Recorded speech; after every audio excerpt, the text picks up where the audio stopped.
Hi, this is Greg Johnson with resourcesforlife.com, and this is another video in the series of videos on weight loss and weight management.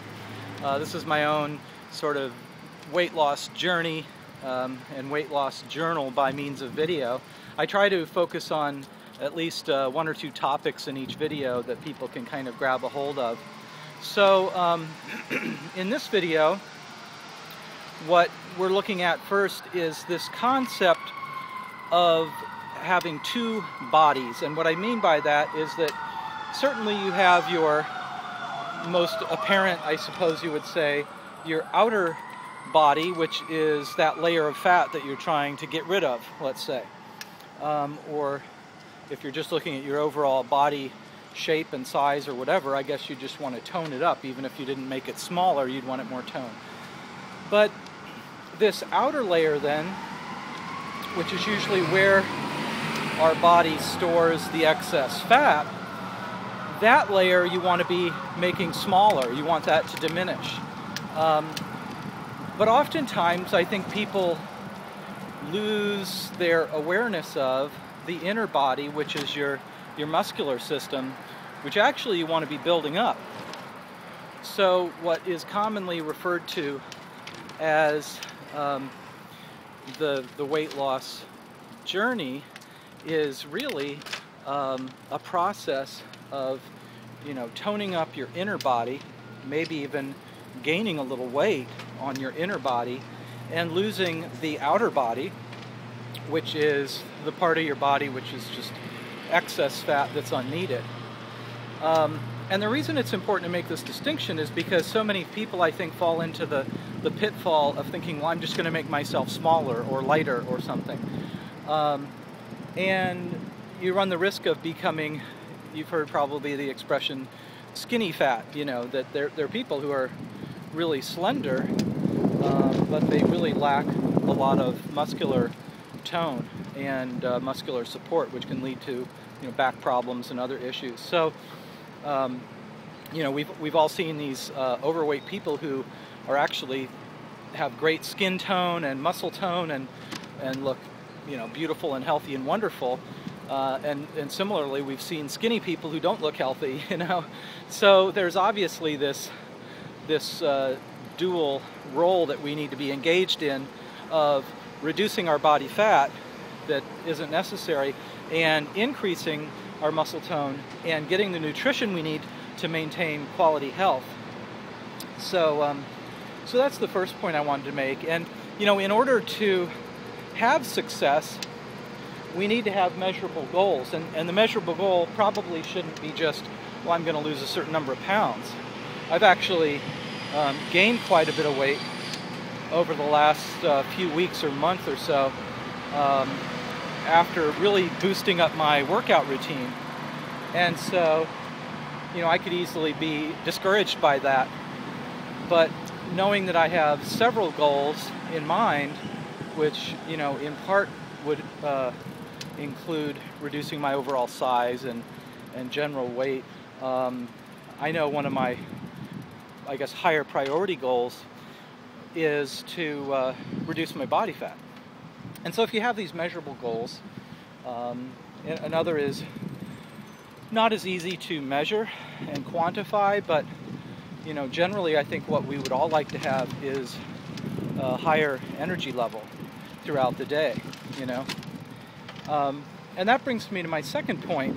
A lot of times I think traditionally would look at weight loss and weight management and consider two areas, which is just basically the food you eat and getting some exercise, being active. But there's so much more to the food we eat than just calories. There's some foods that really can make us feel lethargic, low energy, make it even hard to think. Maybe lots of carbs. If you've ever had the experience of eating at a restaurant and you notice, in fact, not just once, but time and time again, whenever you eat at that restaurant, you get really tired and exhausted. So, there's certain foods that just wear you down.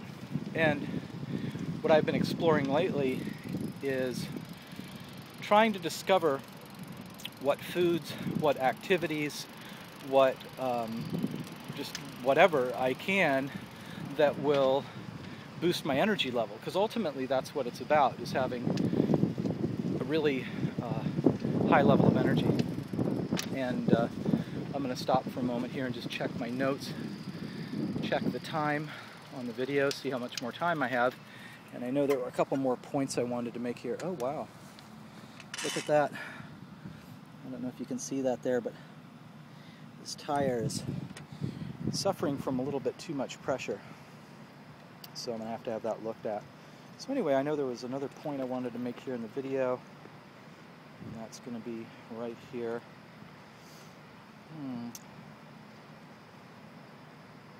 Oh yeah, this is another point. Getting back to this whole idea of recognizing that you have two bodies, and that is that, you know, if you're in the process of doing what's called body shaping or body sculpting, that can be elaborate or simplistic. You know, some people are really spending hours at the gym doing specific exercises to tone up certain areas.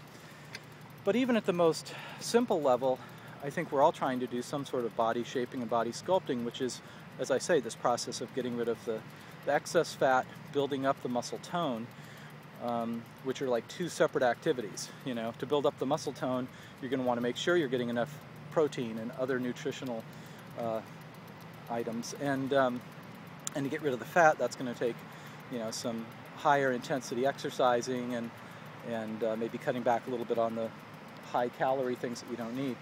But my point is that this process of weight loss in general and of body sculpting in general takes a long period of time. It's not something that you're going to notice in a day or a week or a month even.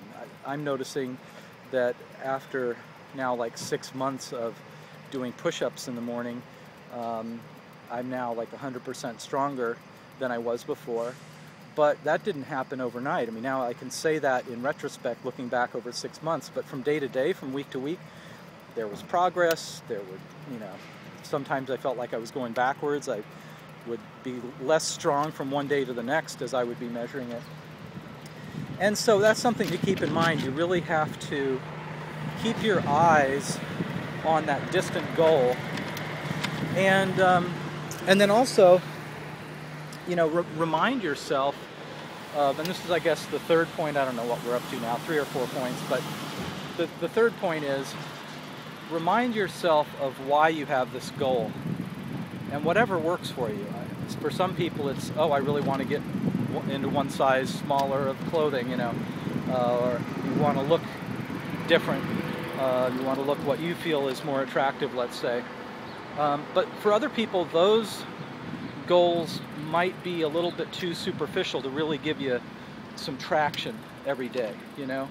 So think about some other reasons why weight management, weight loss is important to you, such as, you know, I notice right now, for example, I'm carrying like 40 pounds of extra fat that's really kind of unnecessary.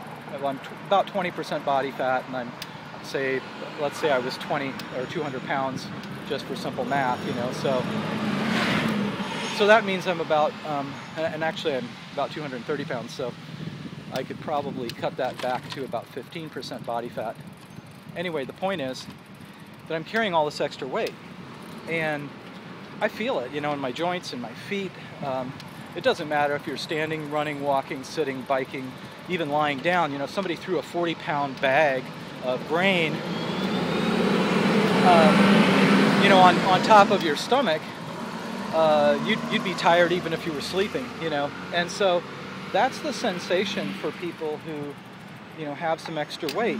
So that's a goal that's, I think, a lot more tangible, and it's a goal that can really, as I say, give you some real traction from day to day to remind yourself, yeah, it's more than just wanting to look better or fit into some, you know, kind of clothing. It's really about your energy level, how you feel from day to day, how effective you feel you are. So anyway, I hope that this installment in the video series on weight loss is helpful for you, and I wish you the best with your journey, and I'll be posting more updates soon.